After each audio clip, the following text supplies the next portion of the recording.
करेंगे, जहां पर अरुण यादव और यादवेंद्र यादव संभावित नाम माने जा रहे हैं। दमोह की बात जहां राम सिया भारती, जया ठाकुर, गौरव पटेल का नाम रेस में है और वहीं खंडवा से नरेंद्र पटेल, सुरेंद्र शेरा का नाम भी लिया जा रहा है।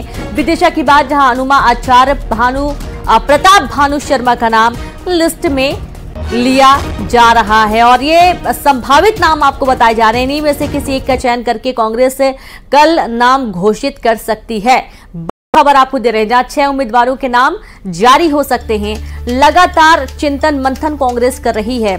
अब कांग्रेस के लिए ये इसलिए भी काफी टफ हो जा रहा है ऐलान कर पाना, क्योंकि बीजेपी ने अपने सारे पत्ते खोल दिए, सारे उम्मीदवार मैदान में उतार दिए हैं।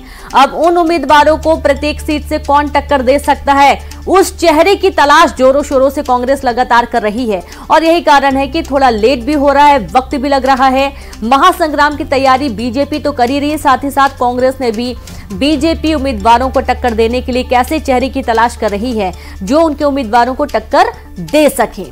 तो कल कांग्रेस की लिस्ट जारी हो सकती है। बाकी बची 6 सीटों पर नामों का ऐलान किया जा सकता है। कुछ संभावित नाम आपको हम आपकी टीवी स्क्रीन पर दिखा भी रहे हैं, जैसे कि गुना की बात कर लें या विदिशा की बात की जाए, जहां से अनुमा आचार्य, प्रताप भानु शर्मा का नाम रेस में आगे है।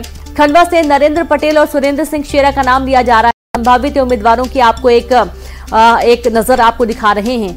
मुरैना में संभावित उम्मीदवार भी 3 यहां पर हालांकि सामने आ रहे हैं, जहां सतपाल सिकरवार, पंकज उपाध्याय, जसवीर का नाम लिया गया और ठीक इसी तरीके से संभावित उम्मीदवार दमोह की बात करेंगे, राम सिया, जया ठाकुर का नाम रेस में आगे है।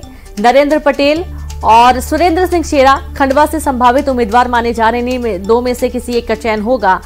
अनुमा आचार्य और प्रताप भानु शर्मा ये भी संभावित उम्मीदवार माने जा रहे हैं और इस तरीके से ये 6 कुल जो सीटें बची हुई हैं, जिन पर अभी तक कांग्रेस उम्मीदवारों का नाम का ऐलान नहीं किया है, इन 6 सीटों पर संभावित नामों की एक सूची आपको दिखाई जा रही है। और अब सीधे रुख करेंगे दिल्ली का। संवाददाता अशरफ काजमी जुड़ गए हैं। अशरफ, ये बहुत ही महत्वपूर्ण है कि कितना जल्द जो बाकी बची सीटें हैं मध्य प्रदेश में उनके नामों का ऐलान हो जाए, ताकि वो अपनी तारीख चुस्त दुरुस्त कर ले।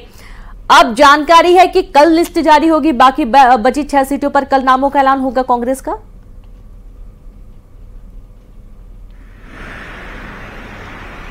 बिल्कुल रेनू, देखिए उम्मीद तो यही की जा रही है कि कल नामों का ऐलान हो जाए। हालांकि कल जो है 27 तारीख है और प्रथम चरण का जो नामांकन है उसका अंतिम दिन भी है।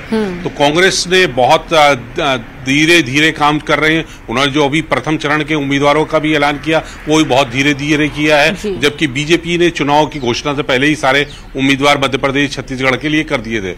मध्य प्रदेश में अभी 6 सीटें बाकी हैं, जबकि छत्तीसगढ़ में 4 सीटों पर उम्मीदवारों का ऐलान करना बाकी है। तो कांग्रेस के लिए समस्या ये आ रही है कि कौन होगा जो चुनाव मैदान में उतरे, क्योंकि बीजेपी ने मध्य प्रदेश में और छत्तीसगढ़ में दोनों जगह पूरी पिक्चर साफ कर रखी है, हर सीट पर अपने उम्मीदवार घोषित कर रखे हैं।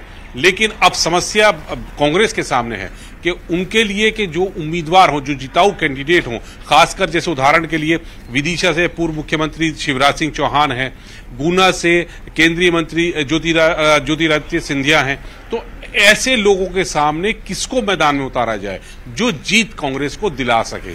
तो अभी यहां पर यही समस्या आ रही कि जो जिताऊ कैंडिडेट है वो कांग्रेस के पास अभी शायद नहीं है और इसी वजह से वो उम्मीदवारों के ऐलान में भी देरी कर रही, और उम्मीद करते हैं कि कल हो सकता है कि वो अपनी जो बाकी मध्य प्रदेश और छत्तीसगढ़ के दोनों जगह के उम्मीदवारों की सूची जारी करें। रेनू जी बिल्कुल। शैलेंद्र, क्या यही एक मुख्य वजह है कि जिताऊ कैंडिडेट ढूंढ पाना कांग्रेस के लिए मुश्किल है? हालांकि कुछ बयानबाजी ये भी हो रही है कि उनके पास कोई चेहरे बचे ही नहीं हैं, दमदार नेता तो सब बीजेपी में जा चुके हैं, तो उनके लिए मुसीबत बहुत बड़ी है कि आखिरकार किसको चुनावी मैदान में उतारें जो बीजेपी के प्रत्याशी को टक्कर दे सके। शैलेंद्र,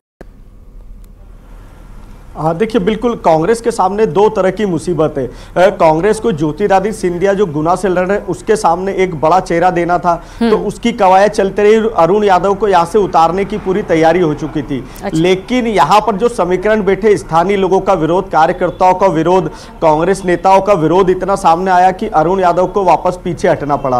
अब यहाँ पर समीकरण गड़बड़ा गए, तो यहाँ पर यादवेंद्र यादव कार्ड खेल के यादवेंद्र यादव का नाम कांग्रेस ने अब मन बनाया है। उसी तरह अगर देखा जाए तो जो खंडवा सीटें, जो अरुण यादव का कभी सीट रही है, उनके परिवार का गढ़ रही है, वहां पर एक समीकरण चौंकाने वाले अब आ सकते हैं कि वहां पर अरुण यादव या उनके छोटे भाई जो विधायक है कसरा से सचिन यादव, तो कांग्रेस की एक रणनीति है कि वो सचिन यादव को मना ले, और सचिन यादव अगर लड़ते हैं तो वहां पर अरुण यादव और सचिन यादव मिलकर चुनाव प्रचार करेंगे, तो निश्चित ही कांग्रेस मान रही है कि फायदा हो सकता है।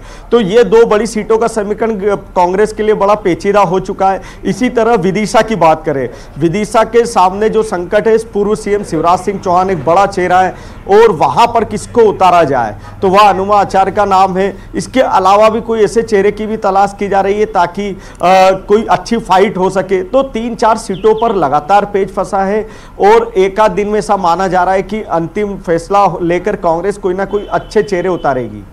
जी बिल्कुल शैलेंद्र, आप लगातार जुड़े रहे, बहुत शुक्रिया आपका अशरफ तमाम जानकारी साझा करने के लिए। तो इस तरीके से आप देखिए कि कुछ बड़े चेहरे उतारने की कवायद में कांग्रेस